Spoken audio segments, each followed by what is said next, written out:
This week, we'll be talking about Infratrust and the Infratrust Pulse in a new but old BMC vulnerability. Stay tuned. Below the surface, coming up next.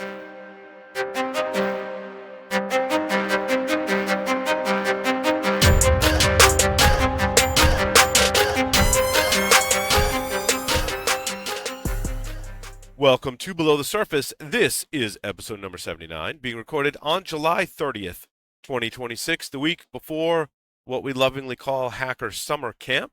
I'm Paul Asadorian, joined by Mr. Chase Snyder. Chase, welcome. Hey, Paul. And Mr. Vlad Babkin. Vlad, welcome. Oh, do we have a new ad yet? I know we changed the thing. I think we may have to go with the old one. So, of course, Below the Surface listeners can learn more about Eclipsium by visiting eclipsium.com/go. There you'll find the ultimate guide to supply chain security, an on-demand webinar I presented called Unraveling Digital Supply Chain Threats and Risk, a paper on the relationship between ransomware and the supply chain, and a customer case study with DigitalOcean. If you're interested in seeing our product in action, you can sign up for a demo. All that at eclipsium.com/go. You can also check out infra-trust.org, which we're going to dive into on this episode as well. And I should have some new and exciting things for our listeners to visit and check out on the next episode. But on this episode, we're going to focus on a new project that we worked on for quite some time. And I've talked about it on a couple of different podcasts, so I want to get Chase and Vlad your guys' perspective and view on infrastructure Pulse. So Vlad, you got pulled in to do a bunch of technical work, which is hilarious in its own right. um, as this idea morphed and became a full website that allows you to filter, search, and sort and find vendor advisories and vulnerabilities in OEM gear and also network devices, as well as chip makers too. So before that, like all of the advisories were scattered around. Like we haven't that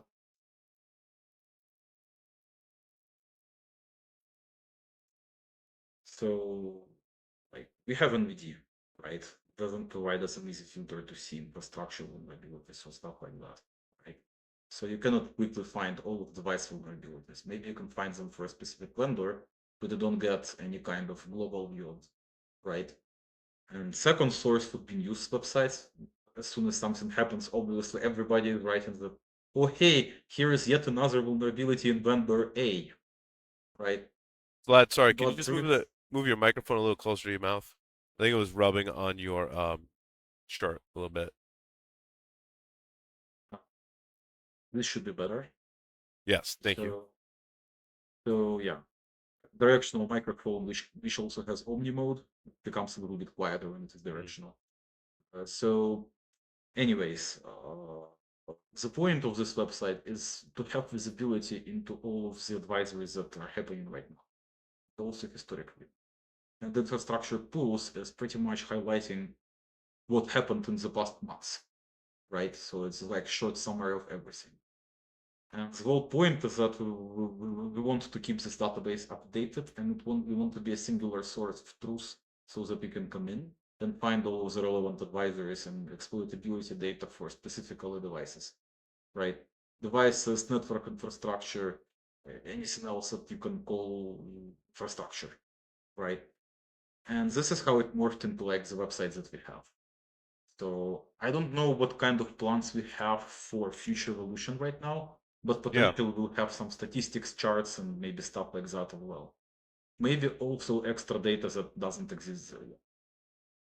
Yeah, that So was the exciting part for me. You know, we've got Microsoft Patch Tuesday and a lot of vendors that jump on the Patch Tuesday bandwagon and yeah, try and release patches the second Tuesday of every month. There's also efforts that we noticed that were published publicly that did Chipmaker Patch Tuesday. And that was really just like advisories from Intel, AMD, Qualcomm, NVIDIA. I think were the major ones there. And not that that's bad, but the problem with that is those fixes usually land and have to be consumed by OEMs who actually make the end user product that uses those chips. So it's great to know about vulnerabilities from Intel, AMD, and others, but it's not actionable. And that's what we set out. This project had multiple different names and different takes. Like it was originally just supposed to be a report. We were supposed to go find the data and issue this report to kind of have a what we originally called like a hardware patch Tuesday, right? Was the original kind of conception of this idea. And we realized, and Vlad, as you mentioned very quickly, or not as quickly as I would have liked, that querying the public CVE sources doesn't give you all the information that you need. We wanted a snapshot of not vulnerabilities, but vendor advisories of patches, right? That's the big difference between a CVE being issued in the data that's contained in it and a vendor advisory. CVE is a vulnerability. There could be multiple vendors with multiple products that issue patches for a single CVE. And anyone can go query public sources. I wrote an internal tool basically for me to help me query those sources. And I was like, wow, I'm missing data because a vendor can issue an advisory and not have a CVE associated with it. It can just be a vendor advisory. Therefore, if you're just querying public CVE data, you're going to miss that. Also, there was the time delta that when a CVE is issued, there is more than 30 days. Right? We're trying to work on 30-day snapshots. If I just snapshot public CVE data in the past 30 days, I'm not getting all the vendor advisories that have been issued that are fixing vulnerabilities older than 30 days. And That right when you analyze that, Lenovo's a great example. And I'm not picking on them by any stretch, but Lenovo's a great example. They're taking downstream fixes from Intel, AMD, Inside, AMI, and the like, and it takes them time to test those, to incorporate those in their custom firmware for all of their devices that are affected. So it could be 60, 90 days or more before Lenovo issues a patch and goes, by the way, we fixed the yeah. vulnerability, but the vulnerability was published 60, 90 days ago or more, which is fine. That's just the way it works. That's the supply chain challenges, and the fixes come out. What I love about infrastructure trust, and this was heavily relying on our data team that has been, I think, since the inception of the company. I call them like hoarders, right? But they're hoarding vulnerability information, firmware images, all the things we need to enrich our product. And so this is a snapshot of the data that we collect that's super useful for teams because it's giving you the actionable results. And that for me was the big deal. Something that stood out to me in the process of not only like building out sort of clarifying the idea, but in actually building the assets, the infra. So we have two things, right? We have Infratrust, which is a website that you can go look at that is an ongoing updated knowledge base of all these Right. advisories. Which is free, by the way, no registration, no cost. Yep. You can go to the website today and use it. www.infra-trust.org. And then there's Infratrust Pulse, which is our 30-day snapshot report that is more of a Patch Tuesday style report. But as we were building this out, deciding what sort of data to include, deciding like whether to use the aggregate risk scores or build our own risk scores or include all of the, because you get different CVSS scores on vulnerabilities from different sources, whether to include parse by CVEs versus by advisories, which would be like order of magnitude different numbers. But the more that we worked on that, the more it felt like there should be something like this already. This is such critical information that security teams or teams that are responsible for patching infrastructure, IT infrastructure, they need this. And patching is getting harder and harder as just more and more patches get introduced. After Mythos got announced, the sort of rapid progress of AI. We talked about Patch Tuesday. I think the most recent Patch Tuesday had like 570 plus patches in it, which was way, way more than any previous Patch Tuesday, and Microsoft attributes that to their M dash, their internal tool, which is very funny, by the way, that their AI thing is called M dash. If you know, you know. But it's like, they know what happens. yeah, they know, ball knowers over there. But yeah, it's like it seemed like there should be something like this already that pulls this together, because every organization has different vendors in their environment, right? And there's no real one vendor shop that's like, nope, literally every computer we have in house is from like Cisco or Palo Alto or Lenovo or whatever. They all have different stuff. They need these different advisories, and someone inside there is having to go manually scrape that stuff together. And it must have just been a terrible a terrible job. And I have high hopes that the people whose job it was to like manually go trudge through the different websites and different formats and URLs getting, popped into and out of existence when these vendors release their advisories. That whoever job that was, I hope they find Infratrust and they're like, oh, this is what I always wanted, but turned out to be remarkably difficult to build. It's hard to collect and organize that data, and Eclipsium was really well positioned to do it. Yeah, because we already have a team that's established that's their mission to do that, and there's several challenges, mostly technical challenges that have to be addressed to collect that data. I think we've talked about it on the show before. Turns out vendors don't really like it when you crawl and scrape their websites. If you've ever popped a URL into an LLM and said, "Hey, like, go fetch me this and do some analysis on it," there is like maybe 30-40% of the time, the LLM comes back and it's like, I can't go get that. So unless you've built a harness for your LLM work that does that for you, which exists in different projects, it's going to tell you no, like it can't be scraped. So if you want to collect this data at scale, you run into all kinds of challenges. Some companies have RSS feeds. Some companies do not. Some companies, in every company formats their data. So even if you work for an enterprise and you've got 6 different vendors that are providing, like you've got Dell, Lenovo, and you've got Cisco and Palo Alto as examples, to get all of the data about what advisories they're releasing requires you go to individual websites and look at the advisories that are being published. There is no great, and I did this years ago. I tried to subscribe to all the RSS feeds. So I'm like, yeah, tell me about all the new stuff coming out for the products we support, so I know what's happening with these vendor advisories. And I think I was maybe 50, maybe 40, 50%. I can like put in my RSS reader, put into Feedly, and get some halfway decent telemetry. But a lot of stuff is missing. And that's the power of our data team, right? Yeah, like it gets even better. Like if you look at the data, vendor advisories often provide different scores in CVE. Moreover, when this is a generic CVE with like score of 10.0, ooh, scary. But the point is, if it appears in a specific vendor, because of how it appears in that vendor, the scoring can be different for that one. Like, Yes. for example, let's imagine that there is an OpenSSL vulnerability, right? Oh no, That we don't have to the imagine. Cisco did this yesterday. They published an advisory for the Firepower Management Console.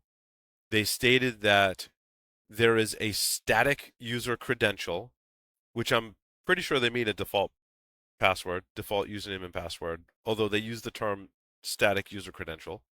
The CVSS score they calculated was 5.3, which would be a medium. However, if you look in the upper left-hand corner of that advisory, I think it's Cisco's most recent advisory, when we're recording this, it's listed as high. And lo and behold, when I woke up this morning and checked, that had been added to the SysAkev. yeah. I'm like, So oh, like interesting. yeah, there is no easy way to actually find all of this data. Sometimes it's less, sometimes it's more. And like you have to pretty much scavenge for this data. Moreover, if you want to see which product this is in, it's also not a data that's easy to collect. Like if you go to like just NVD database, there are usually wild inconsistencies in where the hell this vulnerability is in. Yes. Like like it's not easy data to actually collect. Like for some vendors it's easy because some vendors are good citizens and provide really good data to the CISA, but others not so much. Yeah. And like I sometimes noticed that in vendor the advisories tool, with a lot more data. right? In the tool I wrote, I would look at CNAs publishing CVEs. Some would fill out CPE information, some would not. So I was scraping all the CPE information, putting it into a web interface, and I was like, wow, like some really big vendors just don't fill out the CPE information.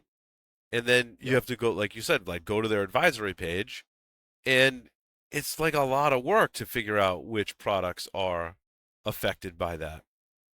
Yeah, or like sometimes there is advisory with like 15 different CVEs and one patch for them all.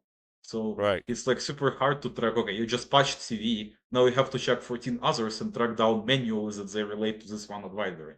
This is why we decided to track this website by advisories and not by CVEs. Right?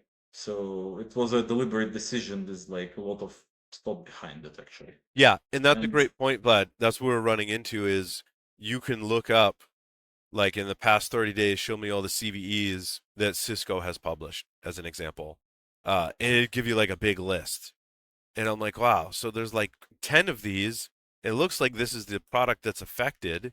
And then you go manually go to the advisory that's linked to in your NVD record. And that one advisory goes, yeah, we have a patch and it fixes these 10 vulnerabilities. I'm like, well, that's good information to have. But I had to do a query and jump through a lot of hoops just to get that information. And one of the things we yep, did very early on was start grouping those and go, this patch or advisory is critical from Cisco because it fixes these 10 CVEs. And if you look at the artifact, well, one of these CVEs is on the Kev and has a really high rating, and it relates to this advisory, which relates to these patches. And that's yeah. the pieces that this ties together. Yeah. So like right now, website is relatively simple. It doesn't quite have everything that we've done there yet, but it's very young. So go give it a shot. Leave us some feedback. Glad you did So an amazing job coding this, right? Um, I had my proof you of mean Claude? concept. Yeah. And we used, obviously use Claude I use Claude to create my tool. But my tool I wrote for me, right? I wasn't writing a CVE, the analyzer that was going to be incorporated in the product or be public facing. I needed that for my work to find stuff to cover for this show, to find stuff to cover on my other show, to feed our threat detection team. I need the telemetry on what vulnerabilities are being disclosed and made public and artifacts about them. Is it publicly exploited? Which products does it affect? Um, and I use Claude to create that, and it's a good proof of concept. But when it came time to say, and I think this was Yuri drove this direction, was rather than just a report, let's have a website that people can interact with and query this data that they would have to work really hard on their own, as we established, to get. And Vlad, you were tasked with creating the website, which uses some amazing technology on the back end, and in my mind is very robust. I know, Vlad, you're very critical of your own work, but what you put together and developed and pushed is pretty awesome. Pretty awesome. There's sort of an analogy here or a similarity here, I think. Eclipsium can't stop going after data that's hard to get at. Like at the product level, what we're doing is providing visibility into the underlying operating system of these network devices and these infrastructure things that the vendors make a little bit difficult to get at least if you are a buyer or a customer of them, right? And I'm not totally sure why they do that. Is it because of intellectual property issues? They're like, we lock down the OS, we have our custom Linux version, we have intellectual property under the hood. You got to buy the support. Is it because of they don't want, it's a big complicated system if you're buying all your firewalls or your network, routing and switching and stuff from a vendor, and they're like, they don't want you to shoot yourself in the foot with it. And so they're like, you have to buy a support contract from us. You can't just administer this whole thing yourself. We're not going to let you under the hood of it because you might break it in a way that causes you to have an incident, and we don't want to be liable for that. Why do they make it so hard? But Eclipsium keeps going after, it's like, okay, there's this black box, there's this opaque, there's this blind spot. inside these boxes that will help you monitor. Yep. Now, in this exact case, this is public information. It's like it's out there on the internet. The companies are publishing it on the internet. But for some reason, it's remarkably difficult to gather and uh, aggregate and present in the way that would be the absolute most useful to the end user of it, which is the person that has to patch it. And we talk a lot about the Verizon data breach investigation report and its statistics over the past several years on the speed and efficacy of vulnerability management and patching programs. And the most recent report, the 2026 one, said that basically the speed and efficacy of patching peaked in 2024. They kept getting faster and better. More critical vulnerabilities were getting patched. They were getting patched sooner and sooner after disclosure, up until 2024. And then the timeline started extending. It was like, oh, fewer and fewer critical vulnerabilities were getting patched at all. And it was taking longer and longer. And so there was this expanding time window from disclosure to patch. And more vulnerabilities started getting discovered, and more of them were being disclosed after being known to be exploited. And so the time window during which a vulnerability was being actively exploited was expanding, and there was often exploitation before disclosure, and then disclosure happens, and then there's an extended period of exploitation after that before a patch gets issued by the vendor, and then way before 30 plus days median before the patch actually gets deployed inside major organizations that have a whole team whose job this is. And so the overall time window for exploitation of known vulnerabilities has gone way up. And yet this data about the patches, about the risk score, the content of these advisories was so hard to aggregate and present in a way that would be useful to try and help these defenders compress that exploitation timeline more and sort of take back the advantage. So there's a lot of factors here making things hard for defenders, and I'm glad and feel proud to have participated in one small step to make it a little bit easier and faster for them by just making this information available and searchable. Yeah. And that's also the point of the pulse too, is to help people sort through a time range, right? So monthly, yeah.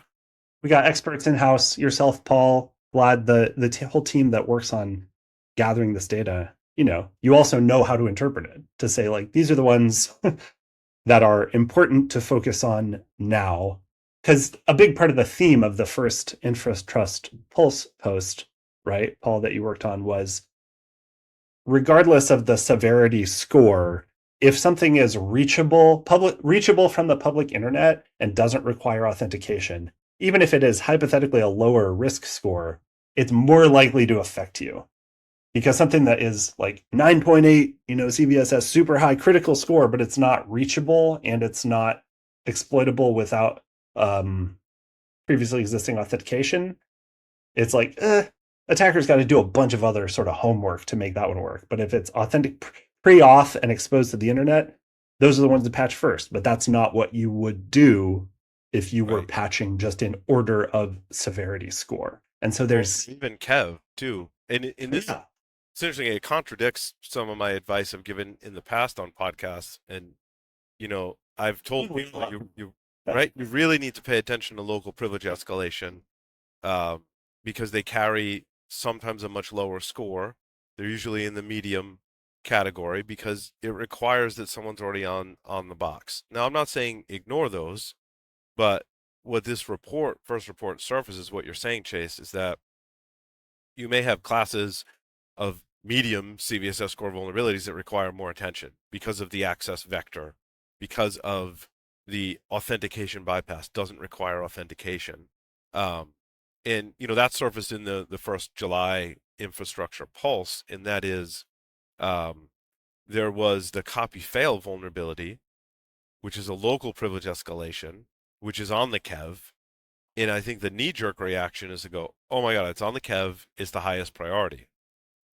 But if you look at it in the context of what was disclosed, there was other things that allow for authentication bypass that are remotely reachable from the network. They give the attacker a foothold, an air quotes foothold, And in some of these cases, because it doesn't have that remote code execution piece, it may get lower of a score. But as we saw with FortiBleed, if you've got a Fortinet device exposed to the internet and there's an authentication bypass vulnerability, sure, that might not get you a shell. It might not get you a root prompt in Bash on the underlying Linux on a Fortinet device. However, it gives you access to the Fortinet device. And as we've observed attacker behavior even before FortiBleed, is that attackers would use the Fortinet device and essentially live off the land on a Fortinet device. In this, I'm using Fortinet as an example. There's multiple vendors that we've observed this behavior, and that is, well, I, as an attacker now, have full control over a network firewall that has VPN capabilities. What can I do with that as an attacker? Well, I can build tunnels for myself into the internal network.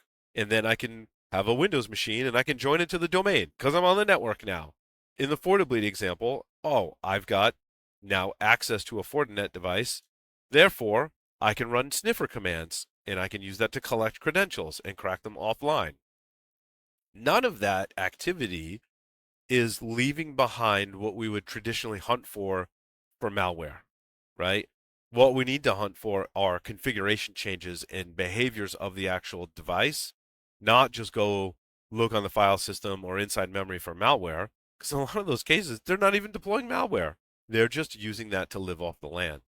And so those vulnerabilities are ones you got to pay attention to. And I hate to say it, above and beyond some of the local privilege escalation that is being exploited in the wild, while still important, you got to close the front door before you clean up the house, right?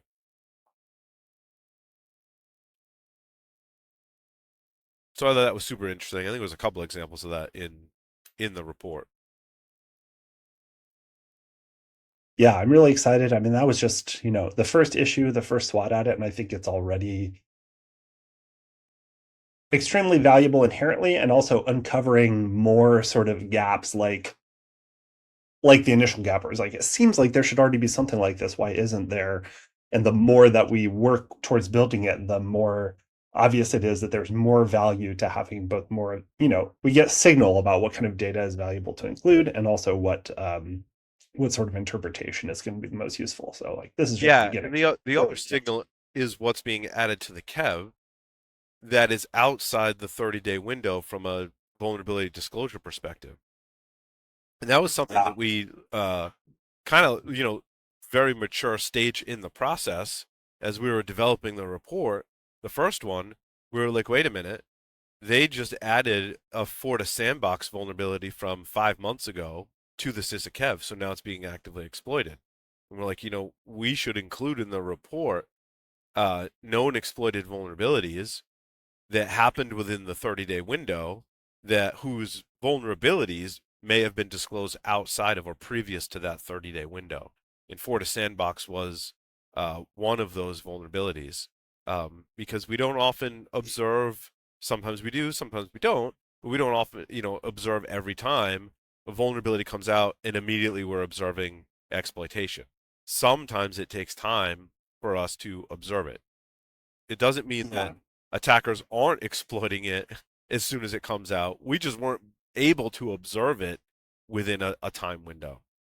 Yeah, there's a couple of biases that I think affect vulnerability management and also vulnerability tools, I would guess, that we're kind of having to change our assumptions about how it works. The recency bias is a huge thing. Obviously, if something is in the news, there's going to be organizational pressure. People are reading about it. They're like getting asked about it. If you're a company, your customers are asking you, what are you doing about the Forta Sandbox thing? If you're a vuln management, individual contributor, your boss is asking you like, hey, there's this one in the news. What do we say if someone asks us about this? Depending on the scale of the news, your execs or your board might be like, what are we doing about it? And that happens at every scale. Like you'll get your executives are asking like, what are we doing about Mythos? It's like we can't just not do anything in the face of this huge story. But the recency bias, like especially in the age of AI vulnerability discovery, which is just going to the moon right now, older vulnerabilities and sort of middle risk vulnerabilities that may not have been patched, old vulnerabilities are getting discovered, and vulnerabilities with sort of medium risk scores that were assigned lower risk scores because they require some sort of authentication bypass or something. Well, the auth bypass is coming out. And now it's like, what do you go back and say, like, oh, this one from several years ago is now much higher risk because the auth bypass that gives you access to it has been disclosed now. Nobody's really doing that work to adjust, retroactively adjust risk scores based on new information, as far as I know. And so the information that you would need to really act in a data-driven manner as someone who's in charge of patching at an enterprise, the information is really hard to get access to if it's available at all. And that's only going to get worse with the continued escalation of both exploit development and vulnerability discovery driven by AI. Yeah, and that's really what's going to drive a lot of the future infrastructure pulse data and reports is the onslaught of vulnerabilities and patching that we're going to see based on that. Yep. And I think, like one, go ahead, Vlad. only matter of time until attackers also get resource level models. Like, consider that Kimi case already exists. Like, I didn't have a chance to test this model by hand, but the claim is it's pretty darn close to Fable, right? So open source models will not stop and will continue to grow. And like, there are Yeah, well-funded attackers who will be willing to train something like this. my friend Josh Bressers was just talking about that, actually, how the local models are catching up with the frontier models, gaining ground, every day, to be on par with them. And, and we've seen that trend over time.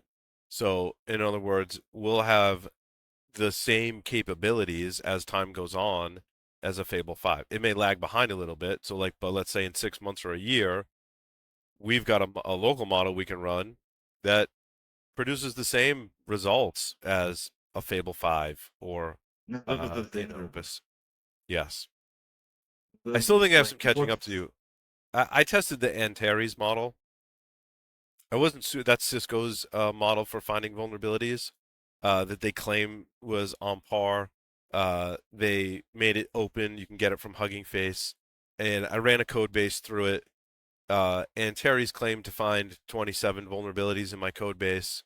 Those results were analyzed by Opus 5 from Anthropic, and none of those vulnerabilities were confirmed real by Opus. However, in the process, it found 3 new bugs in my code, and it was like, "Do you want to fix them?" And I'm like, "Yeah, absolutely, I want to fix them." yeah.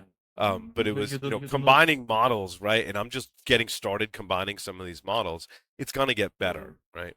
So like AI companies, in my opinion, fundamentally misunderstand security and how it works. You don't get defensive capabilities without also getting offensive capabilities and vice versa, Yeah, right? So like one drives the other. Like the moment you try to cut out offensive capabilities, you get a situation like this Hugging Face. So then like that's where the model broke out and exploited the artifactory 0 day from JFrog.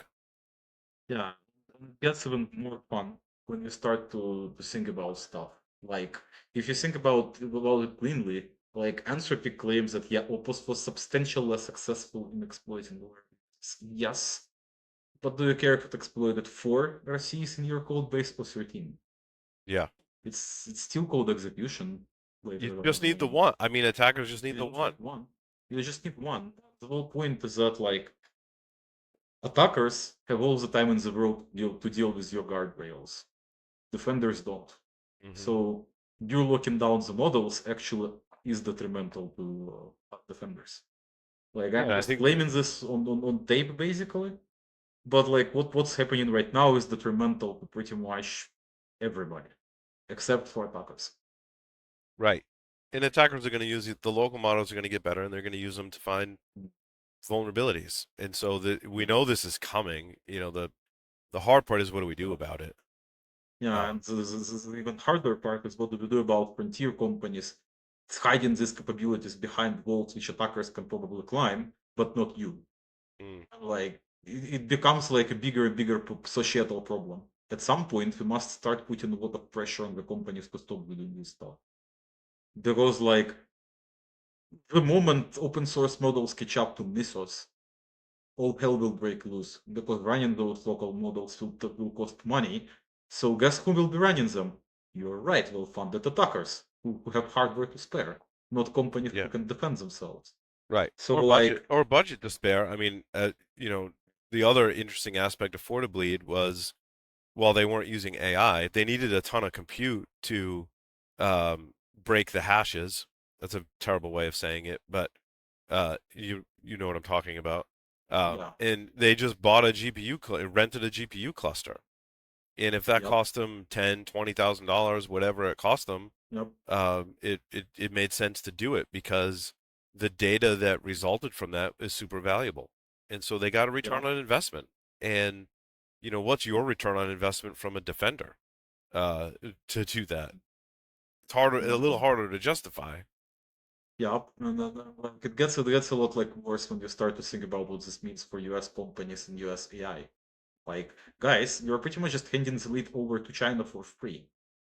Right. Like, what Anthropic and OpenAI are doing right now is like, it's just not right. Like, at some point it made sense, but like open source models are already catching up. We don't have window anymore to just wait for you to finally get your sense of security and start delivering stuff to the public. Yeah. Because like people gonna have to start running PBLY. And like this means that a lot of companies will just feed their source code to Chinese guys because they have no other choice. Mm. So I think it I means there's going to hope more hopefully vulnerabilities, more patches, and in our database mm, at Infratrust is gonna grow exponentially. yeah, it's gonna grow really fast. And hopefully somebody who has decision making power hears this and starts to actually think about it a little bit like Defender.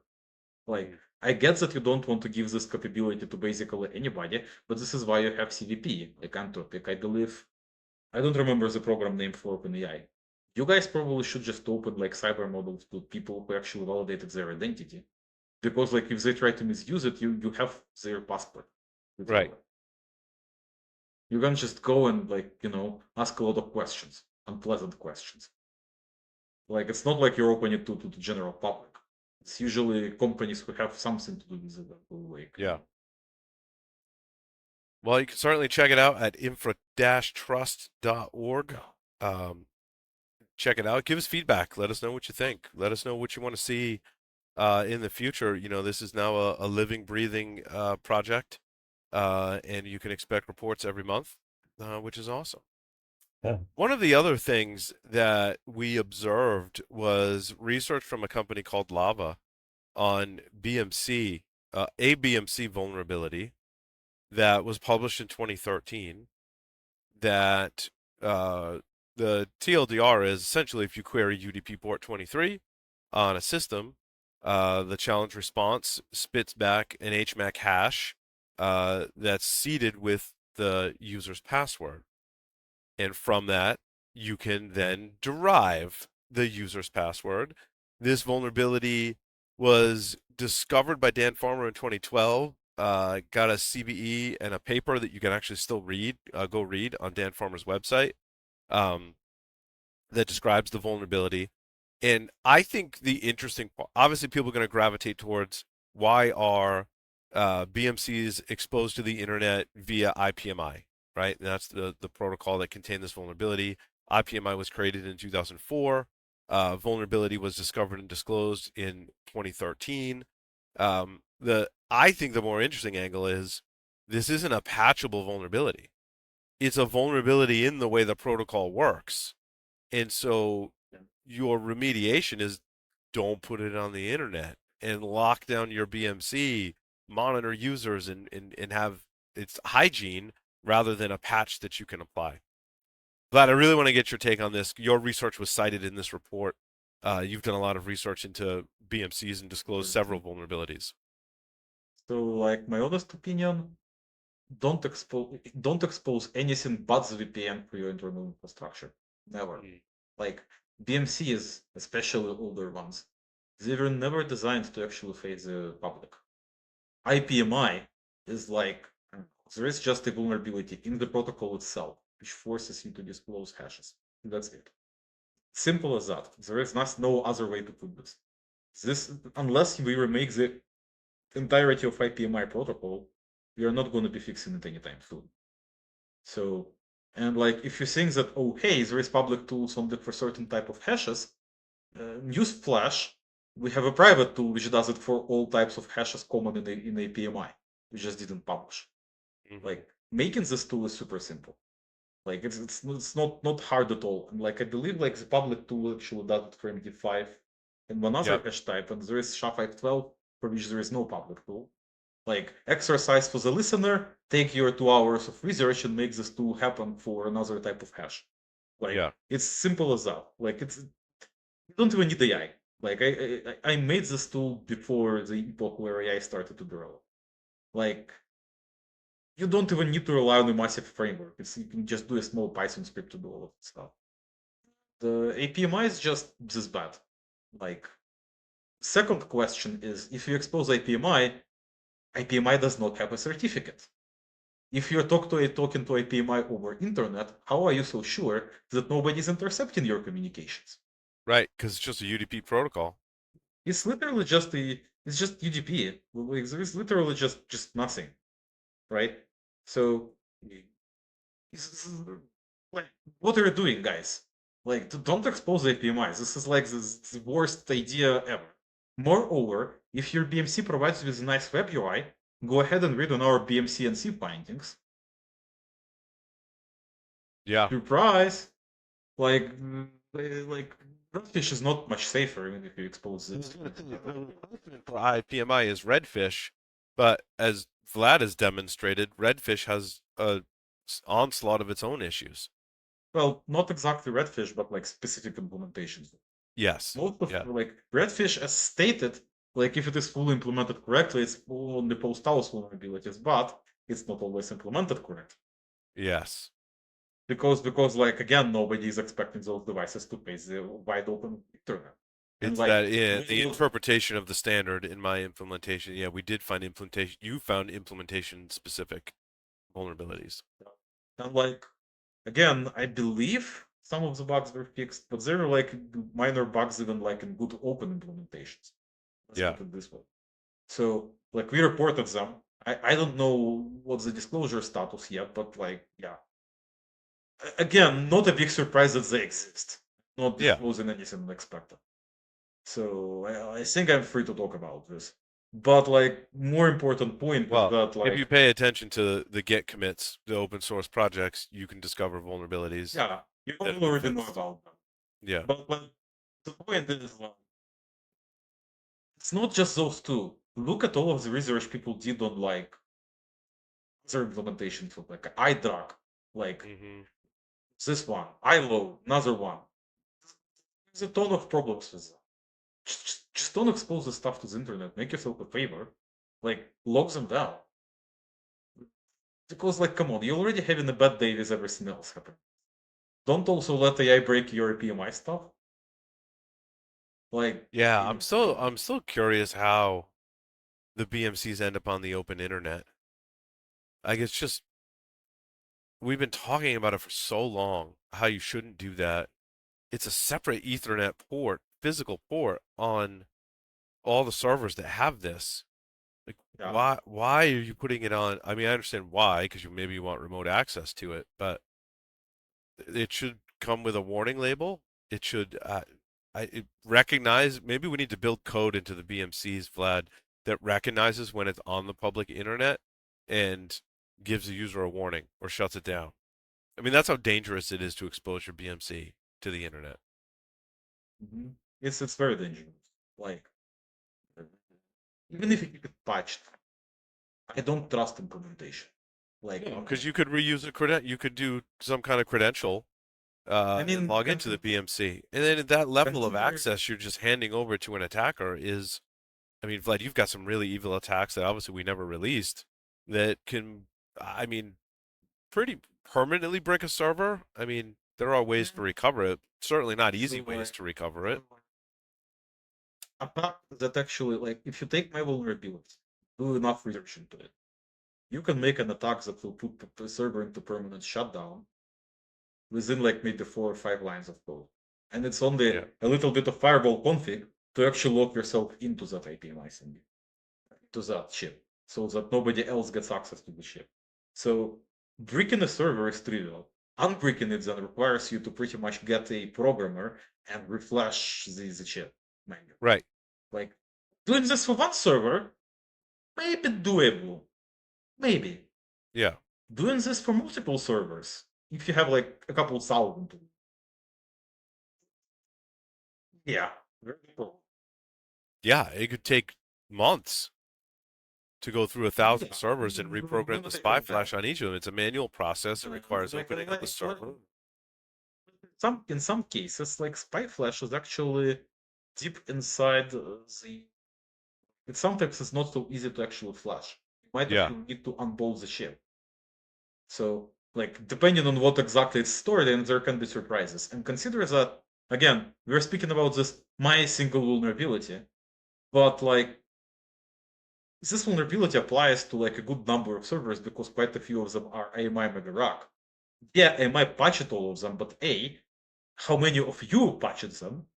Like, did you update your AMI mega rack implementation after every single of 3 parts of my vulnerabilities? Probably not. Mm. But did you update all of the servers? Did every single vendor update all of your servers for new version? Is there any other vulnerabilities which we don't know about? Because like I scanned one service. There was like guys from Nvidia who scanned IPMI and found Yeah. vulnerabilities in there which were also pretty darn evil and nasty. Maybe other services have more vulnerabilities there which we don't know. Do you want to bet that all of this stuff is still secure? That AI is not going to find any new surprises? Like, It was I'm a really thinking about staggering number, too. I mean, a staggering number of BM. It was over 36,000 BMCs exposed to the internet on IPMI yeah, report 23. can yeah, in one the most popular one because like it's in every Yeah. like half of them are probably AMI member. Again, but it's not like any other implementation is much more safe. Other implementations also have fun stuff. Like just don't expose stuff that you know can be vulnerable to the internet and which you can totally avoid exposing. Like, come on, buy yourself a Raspberry Pi, install on it an OpenVPN server, and suddenly you have remote access to all of this stuff. Right. Like, it does not cost that much. If you're gonna be running a server on the internet, you're probably paying a lot for the internet. Like, Raspberry Pi price is not that much bigger. And there's So, a ton of vendors that make a solution for that. Sure, yeah, you could. There's multiple Ubiquity products that make it even easier to set up that remote access and VPN. yeah, And while they yeah. have their share of problems too, it gets identified, it gets fixed. I mean, my Ubiquity system Mm. auto updates, um, Get which yourself is a great, Ubiquiti router. which a lot of these other devices don't. But, my home gateway is Ubiquity, and it's set to auto update every night at 3 a.m. People fix them like high-end devices for your home costs $300. Like good device for a data center is probably not gonna cost much more than that.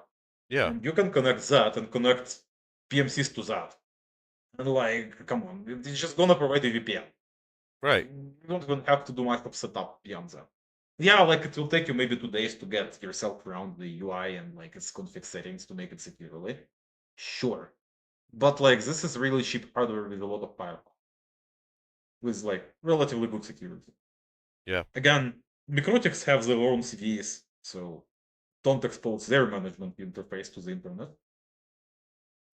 right. Expose only VPN from Microtic. That's it. Don't expose anything else.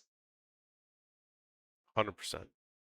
Make yourself a favor, and like it will be more secure. And by the way, I'm not speaking only just about BMCs. Router management interfaces. Yeah. Everything faces the same. Well, and there was that report a couple of weeks ago where SNMP was exposed to the internet, and so was the Cisco SMI Smart Management Interface exposed to the internet. Like this is stuff we've said for over 25 years that you shouldn't have exposed to the internet. It all falls in that category of management protocols that just shouldn't be on the internet, and yet people are still doing it. And I don't know what it's Mhm. going to take to change tides. I want to see our Shodan reports of that stuff exposed to the internet be nothing. There should be next to nothing like that exposed to the internet. Should be honeypots. That's it. I don't know how we get there though. Yeah. My recommendation is like for people to start taking this really, really seriously. Because like in the past it was like, who's gonna target me? Now, oh yeah, there is like a whole swarm of AI probably for little guys who are gonna target. Because like, come on, we saw a Hugging Face attack, which was accidental. Yeah. But Oh, consider and that like, yeah, one of the BMCs they found had a ransomware note on it, up. People which are I've never seen before. And I was curious. I'm like, we saw it before. yeah, and I I saw was it like, before you. if I was an evil attacker and I ransomwared via a BMC, you would disable a bunch of things and then put the ransomware note that forced the administrator to use the BMC to access their server because everything else has been cut off to see the ransomware note. And we didn't get the details on any of these types of ransomware against BMCs, but if the threat actors were smart, that's what they would do. And there's lots of ways to do that. And once you're in the BMC, you have complete control over the server. You just lock the administrator out, turn the server. I mean, the simplest thing: turn the server off. The BMC is still live, but the server's off.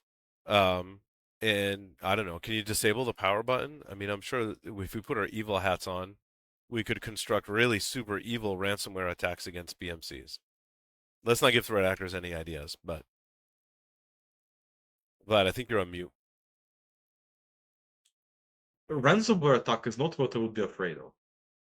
There is a lot more scary stuff which is not based on ransomware. Like, again, open just all of the hypothetical scenarios on YouTube about AI civil war and all of that stuff. That's one thing. But like out of more realistic stuff, like let's imagine like a nation state. Not gonna name a specific country or like any particular country, but let's say there are quite a few who would do this and who do this regularly. And oh hey, wouldn't it be great if we had like custom proxies to actually ferry data through to Yeah, US or to like Europe or to any other country wanna attack? So we have an AI model which like Kimi K4, which was shared to us by Kimi. And again, I'm not implying just Kimi, it can be any company. Just the most known one with a Fable label model. And suddenly they have an AI model which can attack all of this stuff. right. Great. Like they're just gonna keep it running with an evil prompt. And like, hey, get us as many of them as you can. And like the model is not gonna care which vulnerability it exploits, it can just make exploits on the fly. Like, it's the easiest thing ever. And like, how much it gonna cost? A bunch of electricity and a bunch of GPUs. If you're talking about nation states, consider that they have millions who do this. Yep. And like, again, if you have anything of value, they're also gonna steal your data. Because like, let's say you're in a data center, let's say Google, and like suddenly like, somebody breaks into your server, and suddenly they have access to the whole data center, like intercept stuff on the network. Oh, hey, they're gonna be very stealthy about it. Moreover, they're probably gonna fix your bugs so that you don't touch the BMC ever, and you think Yep. that everything's fine. It's the stealthier So, attacks that, yeah, can be almost like more impactful. stealthier attacks with BMC are much more scary than like Yeah. everything else. And again, because vendors are stingy with visibility for defenders, which we're saying every single BTS, and I'm Yeah. gonna keep saying it until vendors stop being stingy, which is probably never. So keep get ready to listen to my ranting forever. Is that like you don't get visibility into this? Your only way to see that something is happening is by literally programmer, like physical hardware programmer that you attach to an actual spy chip. That's Yeah. not a very good place to be in. We forget these are just Linux computers that are inside your server. Yeah, like it's like super easy to get malware compiled for this stuff. Yeah. Again, not gonna disclose where and how, but like we had an opportunity and an ask to actually try to compile like tunneling stuff for this stuff so that it runs on BMCs. Not that hard, as it turned out. So Scary stuff. Well, Vlad, Chase, thank you so much for appearing on this edition of Below the Surface. Thanks everyone for listening and watching. We'll see you next time. It's been real, guys. Peace.